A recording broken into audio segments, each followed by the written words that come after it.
Olá, eu sou o pastor Juliano e peço que você fique muito à vontade neste canal que é o Pão em Casa.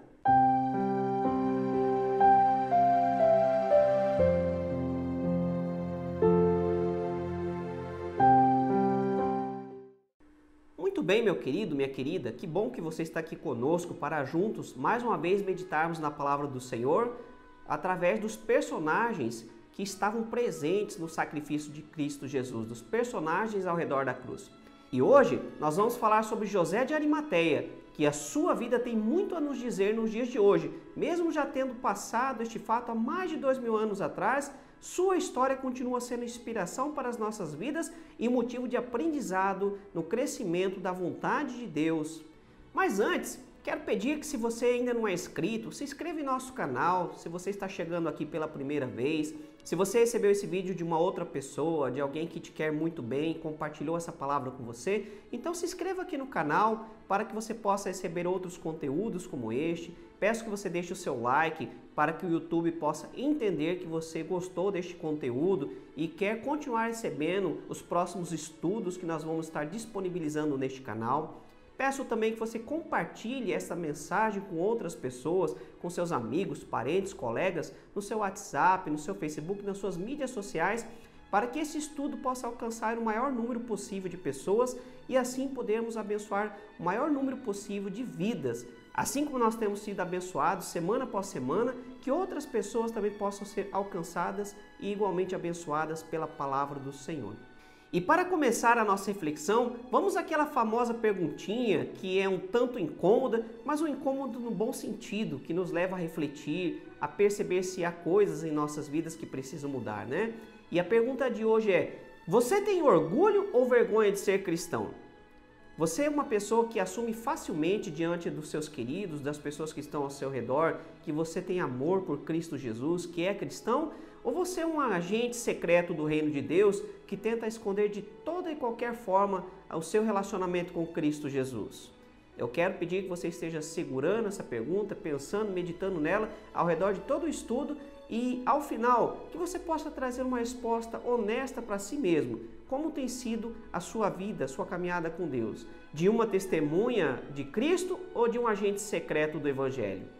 E vamos então à leitura da palavra do Senhor para a nossa meditação neste dia. Primeiramente, peço que você esteja abrindo a sua Bíblia no livro de Isaías, no capítulo 53, o versículo 9. Você pode acompanhar através da sua Bíblia, do seu smartphone ou através do texto que estará na sua tela. Diz assim a palavra de Deus: Foi-lhe dado um túmulo com os ímpios e com os ricos em sua morte, embora não tivesse cometido qualquer violência, nem houvesse qualquer mentira em sua boca. Peço também que você esteja abrindo a sua Bíblia no Evangelho de João, capítulo 19, os versículos 38 a 41, que diz assim: Depois disso, José de Arimateia pediu a Pilatos o corpo de Jesus. José era discípulo de Jesus, mas o era secretamente, porque tinha medo dos judeus. Com a permissão de Pilatos, veio e levou embora o corpo. Ele estava acompanhado de Nicodemos, aquele que antes tinha visitado Jesus à noite. Nicodemos levou cerca de 34 quilos de uma mistura de mirra e aloés. Tomando o corpo de Jesus, os dois o envolveram em faixas de linho, juntamente com as especiarias, de acordo com os costumes judaicos de sepultamento.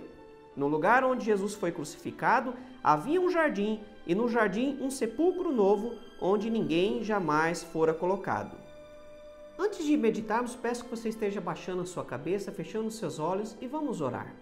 Pai querido, Pai de amor, obrigado pela Tua palavra que tem sempre a nos ensinar, tanto com os acertos quanto os erros das pessoas que foram registradas nas palavras santas da Escritura. Pai querido, fala conosco através do exemplo de José de Arimateia, ensina-nos através da vida deste homem, fala aos nossos corações, que os nossos ouvidos estejam sensíveis e Teu Espírito Santo nos traga entendimento da Tua vontade para os nossos dias. Oramos assim no nome de Jesus. Amém e amém. Existem alguns personagens na Bíblia que realmente mexem conosco, que os seus exemplos, suas histórias nos levam a refletir como tem sido a nossa atitude, como tem sido o nosso caminhar, se a gente tem caminhado certo, se temos caminhado errado. Quando nós meditamos na história dessas pessoas, nós percebemos os seus acertos e os seus erros. E com isso também podemos tirar uma lição para as nossas vidas. E de fato, José de Arimateia foi um homem desses. Embora a palavra não diga muito a respeito dele, mas o que a palavra nos conta é significativo e o suficiente para percebermos que há motivos para mudança em nossas vidas e coisas que nós precisamos ter, atitudes que precisamos tomar ou até mesmo atitudes que precisamos abandonar porque são atitudes erradas. Mas a primeira pergunta que nós temos que responder então no início dessa meditação é quem era José de Arimateia, o personagem desta história, né? A primeira coisa que fica evidente em Mateus 27, 57 é que José era de Arimateia. Arimateia não é um sobrenome, mas é uma referência à cidade em que ele morava. Aliás, como já dissemos em outro estudo, era muito comum naquela época se referir a uma pessoa pela cidade no qual ela vivia. Por isso que Jesus era chamado de um Nazareno. O sobrenome de Jesus não era Nazareno, é que ele era da cidade de Nazaré. Ou ainda como Jesus, o Galileu, ou seja, referência à região da Galileia onde Nazaré ficava. E assim também é com José. Arimateia é a cidade na qual ele vivia. Não se sabe bem ao certo hoje onde era Arimateia, mas alguns propõem, pelo mapa que você está vendo, que Arimateia era a antiga cidade de Ramá. Ramá era uma cidade da tribo de Benjamim e também era a cidade natal do profeta Samuel, onde Samuel nasceu. Então nós não sabemos ao certo, mas o mais provável é que Arimateia era a cidade moderna, onde antes havia sido Ramá. A segunda coisa que a Bíblia nos afirma é que José de Arimateia era um homem rico. A palavra nos fala que quando ele pegou o corpo de Cristo Jesus, ele o colocou numa cova que nunca havia sido ocupada. Era muito comum naquela época que famílias ricas tivessem um jazigo, uma cova, normalmente uma espécie de caverna cavada na rocha ou até mesmo uma caverna já pré-existente, e ali eram sepultados todos os parentes daquela família, pais, mães, filhos e aí por diante. E a palavra nos mostra que José de Arimateia cedeu um túmulo completamente novo para Jesus, ou seja, um túmulo que ainda não havia sido ocupado por nenhum membro da família de José de Arimateia. E não somente isso, mas diz que era um lugar especial, um lugar onde havia um jardim, certamente um lugar bastante cuidado. Não era uma cova comum de uma pessoa comum, mas era uma cova de uma pessoa que era realmente rica. É interessante esse fato porque nos mostra que José de Arimateia colocou os seus bens e suas finanças a serviço do Senhor Jesus Cristo, ainda que na sua morte. E aqui também fica um chamado para nós. Nós também somos desafiados a colocar os nossos bens a serviço de Jesus Cristo. Querido, eu quero aqui deixar bem claro que eu não estou falando só de dízimos. Quando nós falamos de bens, de finanças, as pessoas já pensam, lá vem o pastor falar de novo de dízimo, né? E embora o dízimo é só mais um assunto da palavra do Senhor, não é o único, mas quando nós nos referimos a colocar os nossos bens a serviço do Senhor, vai muito além disso. Por exemplo, quando você abre a sua casa para receber uma célula, um culto doméstico, você está abrindo a sua casa, colocando um bem que é seu, que é a sua residência, a sua casa, a serviço do Senhor. Quando você coloca a sua impressora a serviço na escola bíblica dominical, para imprimir materiais na sua igreja, para ajudar na divulgação de eventos, você está colocando seus bens a serviço do Senhor. Quantos são os músicos que colocam seus próprios instrumentos para servir a Deus na obra, no louvor, no culto, e estão colocando os seus bens a serviço do Senhor? O seu carro também está a serviço do Senhor? Você é uma pessoa disposta a buscar irmãos que muitas vezes moram longe da igreja e que precisam de uma carona? Quando você faz isso, você está colocando os seus bens a serviço do Senhor. Então, por favor, não reduza apenas a questão do dízimo. O dízimo e as ofertas são importantes também, são um mandamento bíblico, mas não é só isso. É colocarmos tudo aquilo que temos a serviço da obra do Senhor e muitas vezes de uma forma até simples. Você talvez nem imaginou que colocar o seu carro a serviço do Senhor, buscando um irmão, levando uma pessoa, carregando uma pessoa necessitada, talvez você nunca pensou que isso é colocar os seus bens a serviço da causa do Evangelho. Mas sim, se você tem colocado seus bens a serviço do Senhor, isso faz toda a diferença. Então tenha o seu coração aberto para que você entenda, compreenda e coloque tudo aquilo que você tem à disposição do Evangelho de Cristo para alcançar mais vidas para o reino de Deus. Marcos 15, dos versículos 42 a 46, também nos revela que José de Arimateia era um membro de destaque do Sinédrio, ou seja, era uma pessoa renomada, era uma pessoa importante, era uma pessoa de valor reconhecido na sua sociedade, era uma pessoa de caráter irrepreensível. Para ser membro do Sinédrio e ainda um membro de destaque, certamente que José de Arimateia era um homem respeitável, era um homem íntegro. E justamente por ser um homem íntegro e justo, ele não compactuou com a decisão do Sinédrio que decidiu crucificar Jesus Cristo. Ou melhor, que decidiu levar Jesus até Pilatos, acusando-o de heresias, de zombar contra a lei de Moisés, acusando-o falsamente. Mas possivelmente José de Arimateia não estava presente nessa decisão, porque ele não concordava com isso. Lucas 23, versículo 50, também nos fala que José de Arimateia era um homem bom e justo. Isso é importante e merecedor de nossa atenção, porque poucos homens foram descritos dessa forma na Bíblia. Um exemplo foi Jó, que a Bíblia diz que Jó era um homem bom, um homem justo, um homem íntegro, e isto vindo da boca do próprio Deus. Então realmente é um fato digno de ser destacado que José de Arimateia foi chamado de um homem bom e justo. Será que nós também seríamos chamados por Deus de homens bons e justos? Será que essa é uma característica nossa também? Outro fato de destaque na vida de José de Arimateia está em Lucas no capítulo 23, no versículo 51, diz que ele esperava o reino de Deus, ou seja, como todo bom judeu, José de Arimateia esperava a volta do Messias e aguardava o cumprimento das profecias que haviam sido entregues lá por Isaías, 7 séculos antes de que Jesus viesse a este mundo. Então, realmente, ele era um homem guardador da palavra do Senhor, que estava atento, esperando o cumprimento da promessa do dia em que viria o Messias que libertaria o seu povo.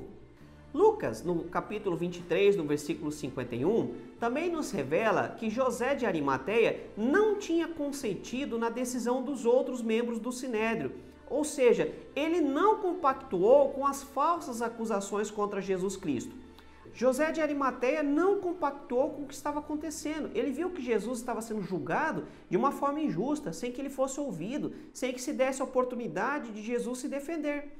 Portanto, ele não compactuou e alguns estudiosos dizem que ele não estava presente no momento da decisão injusta contra Jesus, quando o Sinédrio decidiu pela morte de Cristo.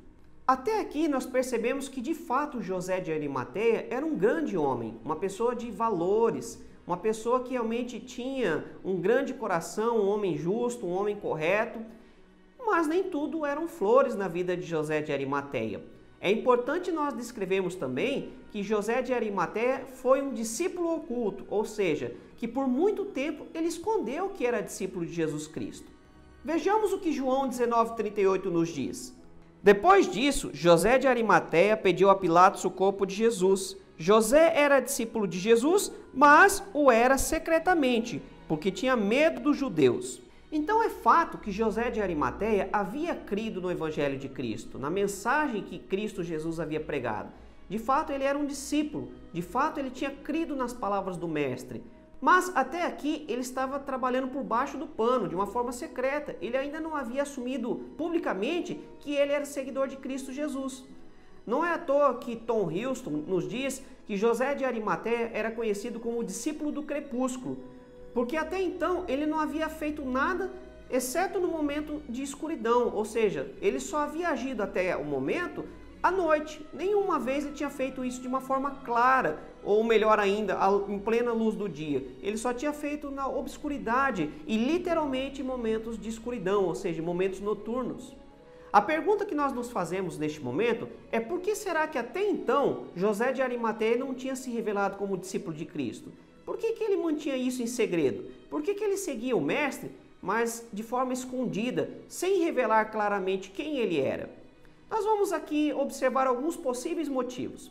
O primeiro possível motivo está em João 19, no versículo 38, que nós já lemos, que diz que ele tinha medo dos judeus. Ou seja, havia uma decisão pelos membros do Sinédrio que aqueles que se declarassem seguidores de Cristo seriam expulsos do Sinédrio. Ser expulso do Sinédrio significaria também ser expulso da alta sociedade. Ou seja, José de Arimateia perderia também o seu status social. Então não é difícil de entender por que José de Arimateia teve medo de assumir que era discípulo de Cristo. Ele tinha muito a perder com isso.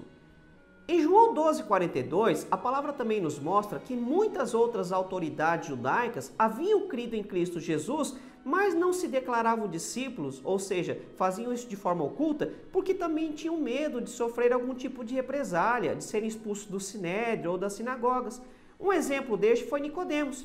E aliás, já quero te fazer aqui um convite. Na próxima terça-feira, às 19 horas, nós estaremos falando sobre a vida deste outro discípulo de Jesus, Nicodemos, um membro também do alto escalão da religião judaica, mas que também servia Jesus de uma forma oculta, por baixo do pano.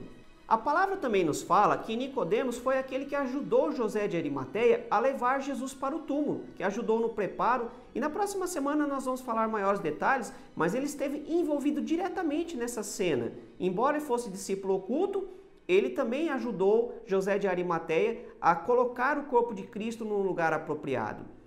É interessante que até aquele momento, José de Arimateia ainda não tinha tido coragem de assumir quem de fato ele era. E isso se tornou um problema para ele. Olha só o que a palavra de Deus nos diz no Evangelho de Mateus, capítulo 10, versículos 32 a 33. Quem, pois, me confessar diante dos homens, eu também o confessarei diante do meu Pai que está nos céus. Mas aquele que me negar diante dos homens, eu também o negarei diante do meu Pai que estás nos céus. Nós vemos então que, muito embora ele não tenha negado Jesus Cristo, mas ele também não estava confessando Jesus Cristo. Ele não estava falando publicamente de sua fé. Ele não estava assumindo que ele realmente cria em Cristo Jesus e que havia entendido que Jesus era o Messias. E aqui fica uma pergunta para nós. Será que nós também não temos agido assim? Será que nós temos assumido publicamente que somos seguidores de Cristo? Será que temos vergonha de assumir diante dos nossos amigos, no jogo de futebol, no trabalho, no churrasquinho, onde quer que seja, nos estudos, no salão de cabeleireiro? Será que nós temos assumido quem nós somos? Ou nós temos agido como agentes secretos do reino de Deus? O Senhor nos chama para sermos testemunhas e não agentes secretos. Quer ver um exemplo bem simples? Você tem coragem de falar de Jesus para os seus parentes? Para o seu pai, para sua mãe, para o seu esposo, sua esposa, seus filhos, seus pais, caso você seja filho? Você tem facilidade de falar de Jesus para os seus vizinhos, para os seus colegas de trabalho, para as pessoas que estão ao seu redor? Como tem sido a sua atitude? Então nós vemos que até este momento, embora José de Arimateia fosse um homem de grandes valores, mas infelizmente até aqui ele estava agindo de uma forma covarde, porque não estava assumindo que ele era seguidor de Cristo Jesus. Mas a crucificação de Cristo Jesus mudou tudo. E aqui a gente vê uma grande semelhança entre José de Arimateia e Pedro. O Pedro que havia negado Jesus e o Pedro que agora estava morrendo por Jesus. Nós vemos aqui o José de Arimateia que estava trabalhando na surdina, as ocultas, e agora nós vemos o José de Arimateia, um homem corajoso. Você já parou para se perguntar qual teria sido o destino do corpo de Jesus se José de Arimateia não tivesse pedido o corpo de Cristo? Segundo o costume romano, o que teria acontecido é que o corpo de Jesus teria ficado naquela cruz até começar a apodrecer. Então eles teriam retirado e jogado num lugar qualquer, deixado para que as aves de rapina e as feras do campo devorassem aquele corpo. Provavelmente este foi o destino daqueles dois ladrões. Mas José de Arimateia, neste momento, aquele que até então havia trabalhado clandestinamente, que estava com medo, aqui e agora ele age de uma forma bastante corajosa. A palavra nos revela que ele foi até Pilatos pedir pelo corpo de Cristo Jesus. Marcos 15, 43 nos mostra essa atitude corajosa de José de Arimateia. E numa primeira leitura pode parecer um ato corriqueiro, sem muita importância, mas pelo contrário, foi um ato de extrema coragem. Certamente que Pilatos ficou extremamente surpreso e não gostou nada disso. Por quê? Porque José de Arimateia era membro do Sinédrio. E quem havia pressionado Pilatos a crucificar Jesus? Nós temos que nos lembrar que Pilatos não queria isso, que Pilatos havia reconhecido que Jesus era justo, que era inocente, mas Pilatos cedeu à pressão do povo, que foi impelido pelos membros do Sinédrio, ou seja, pelos líderes religiosos. Agora imagine a surpresa de Pilatos ao perceber que José de Arimateia e Nicodemos, membros do Sinédrio, estavam ali pedindo o corpo de Jesus para sepultá-lo de uma forma digna. Realmente Pilatos deve ter ficado bastante furioso, mas não somente isso. Mas ao fazer isso, certamente que José de Arimateia comprou uma briga com os membros do Sinédrio. Eles haviam determinado que Jesus fosse crucificado como um ladrão, como um herege. E José de Arimateia, ao levá-lo para ser posto num túmulo, estava dando um fim digno para Jesus. A palavra nos mostra que, aliás, Jesus foi sepultado com especiarias que eram colocadas somente no corpo de pessoas muito importantes. A quantidade de especiaria que foi usada para sepultar Jesus foi uma quantidade muito grande e muito cara. A palavra nos mostra que foi cerca de 34 quilos de uma mistura de mirra e aloés. Para você ter noção do valor dessa especiaria, dessa mistura, ela equivaleria a aproximadamente o salário de 1.200 dias de um trabalhador. Muito tempo de trabalho, realmente algo extremamente caro. Então imagina a surpresa de Pilatos e imagina a briga que José de Arimateia comprou com os outros membros do Sinédrio. Neste momento nós vemos que aquele homem foi corajoso, que ele correu riscos, grandes riscos, mas naquele momento ele tomou coragem e fez o que tinha que ser feito. João 19,38 também nos mostra que Pilatos deu permissão para que José sepultasse o corpo de Jesus Cristo. Glórias a Deus por isso. Certamente que tudo estava nos planos do Senhor, mas humanamente falando, se isso não tivesse acontecido, o corpo de Jesus teria se decomposto, teria sido jogado de uma forma completamente indigna. Mas a palavra nos mostra que José pediu e Pilatos concedeu que ele sepultasse o corpo de Cristo. Querido, você sabe o que é interessante? Se esperava que alguém fizesse isso, mas não José de Arimateia. Quem deveria ter feito isso? Os discípulos, os parentes de Jesus. Esses deveriam ter feito alguma coisa. Talvez até mesmo aquelas mulheres que depois foram levar especiarias no corpo de Cristo, no túmulo de Cristo Jesus. É interessante que até então os corajosos, aqueles que haviam se declarado discípulos abertamente, em plena luz do dia, e que haviam dito que iriam com Cristo Jesus até a cruz se preciso fosse, todos esses fugiram. E quem aqui mostrou um grande ato de coragem foi aquele que tinha sido oculto até então. Aquele que de fato tinha sido covarde até então, mudou de atitude. Isso aqui é uma lição para nós. Talvez até aqui você tenha sido covarde. Talvez até aqui você não tenha tido coragem de assumir que ama Jesus Cristo. Talvez até aqui você não tenha tido coragem de falar de Jesus para as pessoas a quem você ama. Mas a partir de agora, a oportunidade de mudanças. Assim como José de Arimateia errou, mas mudou de atitude, nós também temos a mesma oportunidade de mudar a nossa caminhada, de dar um novo recomeço e deixar o passado para trás, tomando agora um novo rumo, um novo caminho e mudando a nossa história. Quero frisar aqui uma frase que me foi dita que diz o seguinte: quando os corajosos somem, os covardes aparecem. É interessante isso, né? Que muitas vezes aqueles que eram os corajosos desaparecem. E os que haviam sido covardes até então se mostram homens bravos, valentes. Eu gosto muito da história de Gideão, porque Gideão havia sido covarde até o momento que o anjo apareceu para ele. A palavra diz que ele estava malhando o trigo no lagar. Lagar era o lugar onde se pisava as uvas para fazer o vinho, e não o lugar onde se malhava o trigo. O trigo tinha que ser malhado num lugar alto, para que o vento levasse a palha embora, enquanto que o grão do trigo ficasse. De fato, Gideão estava com medo. Mas o anjo do Senhor aparece para ele e o chama de homem valente. Não porque até aquele momento ele havia sido valente, mas porque Deus o transformou, porque Deus o encheu de unção do Espírito Santo, lhe dando ousadia e coragem. Assim também é conosco. Nós podemos até então ter sido um Gideão covarde, um José de Arimateia covarde, mas se nós clamarmos ao Senhor e dependermos dele, ele pode nos fazer homens e mulheres corajosos, valentes, valorosos, que façam toda a diferença. Quem você tem sido, quem você quer ser, de que lado você está? Querido, eu quero fazer uma reflexão, partindo já para o encerramento aqui, sobre como tem sido a nossa atitude, porque de fato muitas vezes nós perdemos a oportunidade de falar de Jesus às pessoas que estão ao nosso redor, especialmente aqueles a quem amamos. E isso é muito sério, porque ai daquela pessoa se morrer sem Jesus Cristo. E a palavra nos mostra que Deus vai requerer esse sangue de nós. Se nós temos a oportunidade de falar do amor de Cristo e não falamos, nós somos responsáveis por aquela vida. Se nós pregarmos e a pessoa não aceitar a Cristo, essa é uma decisão dela e ela terá que lidar com este fato. No juízo final, ela vai ter que reconhecer que teve oportunidade. Mas a palavra nos mostra que se nós sabemos a verdade e não falamos, nós somos responsáveis pela perdição daquela pessoa. Eu não quero te dizer isso para você ficar com medo, para fazer uma pressão psicológica, um terror no seu coração. Não é nada disso. mas para te despertar a responsabilidade que temos.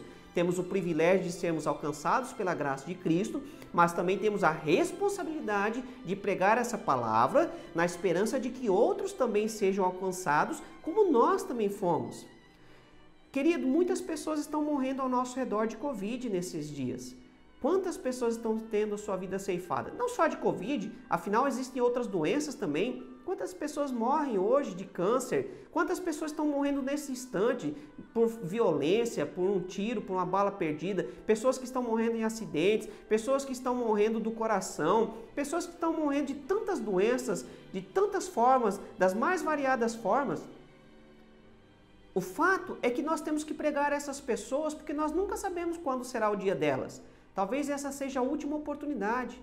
Me lembro que uma vez eu vi um relato de um jovem que havia ido a uma igreja, ouviu a pregação do pastor, que fez o apelo para que ele recebesse a Cristo Jesus, e ele disse, olha, outro dia talvez eu faça isso, hoje não. E aquele jovem foi para uma festa, mas o que ele não sabia é que naquela festa ele morreria baleado. E ele perdeu a oportunidade de receber a Cristo, como aquele ladrão na cruz, não o que aceitou, mas o que rejeitou a Cristo Jesus, também perdeu a oportunidade de estar naquele mesmo dia no paraíso com Cristo. Isto é sério, querido.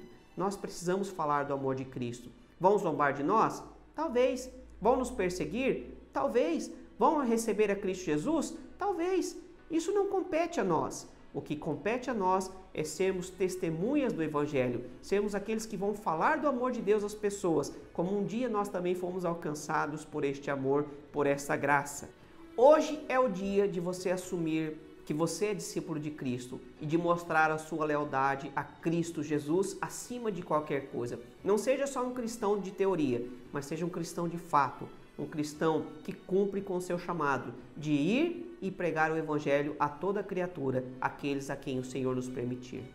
Quero concluir esse estudo dizendo que José de Arimateia entrou para a história como um homem que mudou de atitude, como um homem de valores, mas que até então havia agido como um covarde, como alguém que não estava assumindo quem era, a sua posição de discípulo, de crente em Cristo Jesus. Mas eu não quero que você se frise nessa parte, porque não foi isso que determinou a história de José de Arimateia. O que determinou a sua história foi a sua mudança. Um homem que estava trabalhando na surdina, mas que no momento preciso assumiu quem ele era de fato, tomou posição e fez o que precisava ser feito, enquanto aqueles que deveriam ter feito ficaram com medo e fugiram. Nós precisamos aprender com o exemplo de José de Arimateia no dia de hoje.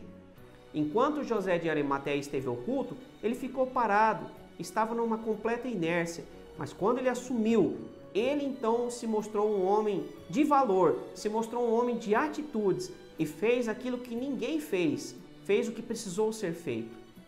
Querido, ser discípulo de Jesus não é só ficar na teoria, não é só ficar frequentando os cultos, mas é no dia a dia, é na prática, é fazer o que tem que ser feito. Não é esperar que alguém faça, não é achar que a sua igreja tem que fazer, não é achar que o seu pastor tem que fazer, não é achar que os líderes têm que fazer, mas é assumir a responsabilidade que nós temos de fazer. Se o Senhor tem te mostrado e tem te dado poder para fazer, faça, porque a palavra nos mostra que aquele que pode fazer e não faz, está incorrendo em pecado. Se você tem capacidade, se você tem poder, se você tem recursos, se você sabe como fazer, faça, porque isso trará bênção sobre sua vida. Mas também, se você não fizer, o Senhor vai cobrar isso de você. Se nós não fizermos, o Senhor certamente irá cobrar isso de nós. Não podemos jogar a nossa responsabilidade para cima dos outros. Não adianta no dia do juízo chegarmos para o Senhor e dizer que não sabíamos, porque a palavra nos alerta. Volto a frisar, não estou dizendo isso para você ficar com medo, mas é para te alertar, para te despertar, para que eu e você possamos ter a atitude certa, não de covardia, mas de coragem, porque a palavra nos diz que Deus nos dá um espírito não de medo, não de covardia, mas de ousadia. Eu quero te convidar a orar comigo nesse instante. Pai querido, Pai de amor, obrigado pelo exemplo de José de Arimateia, porque como homem ele também foi falho, como de fato muitas vezes também nós o somos. Perdoa-nos, Senhor, pelas vezes em que negamos o Teu nome ou não assumimos quem de fato somos, pelas vezes que deixamos passar a oportunidade de falar do Teu amor a outras pessoas, pelas vezes que por medo, porque não queríamos perder a nossa posição social, porque não queríamos perder alguma coisa que achamos que é importante para nós, nós deixamos de falar daquilo que de fato é importante, a salvação. Pai, a salvação é tão preciosa, é tão importante, é o nosso maior bem, é o nosso maior galardão, mas nós não podemos guardar só para nós. Portanto, ensina-nos, Pai, revista-nos com a Tua coragem, para que possamos pregar com a Tua sabedoria a palavra de Cristo Jesus, a palavra que liberta, a palavra que traz esperança, a palavra que traz agora uma nova vida, mas que também no futuro nos traz uma vida eterna ao Seu lado. Perdoa-nos pelas nossas falhas, pelos momentos que fomos covardes, mas que de agora em diante possamos ser homens e mulheres valentes, servos e servas do Senhor, fiéis, leais, que não têm medo de pregar a palavra que liberta, a palavra da verdade. Assim nós oramos no nome de Cristo Jesus, nosso Senhor e Salvador. Amém e amém. Querido, muito obrigado por você ter ficado conosco até esse instante, ouvindo a palavra do Senhor. A minha oração é para que ela impacte o seu coração. E assim como eu fiz aquela pergunta no início, se você tem vergonha ou orgulho do Evangelho, que você possa realmente ser corajoso, ter orgulho de afirmar que é salvo por Cristo Jesus. Não porque isso traz sobre nós algum valor, mas porque mostra o mérito da obra de Cristo e o amor de Deus por nós, por mim e por você. Que você seja uma testemunha fiel do Evangelho de Cristo Jesus. E você já pode começar fazendo algo prático. Compartilhe esse estudo com as pessoas a quem você ama, que estão ao seu redor. Se você ainda não é inscrito, se inscreva em nosso canal, deixe o seu like para que o YouTube possa perceber que você gostou deste conteúdo e te ofereça outros como este. E nunca se esqueça também de orar por nossas vidas e pela vida das pessoas que estão ao seu redor e que precisam de conversão. No mais, que você seja abençoado, que Deus te proteja, te livre de todo mal e que você tenha uma ótima semana no nome de Cristo Jesus. Fique na paz e que Deus te abençoe.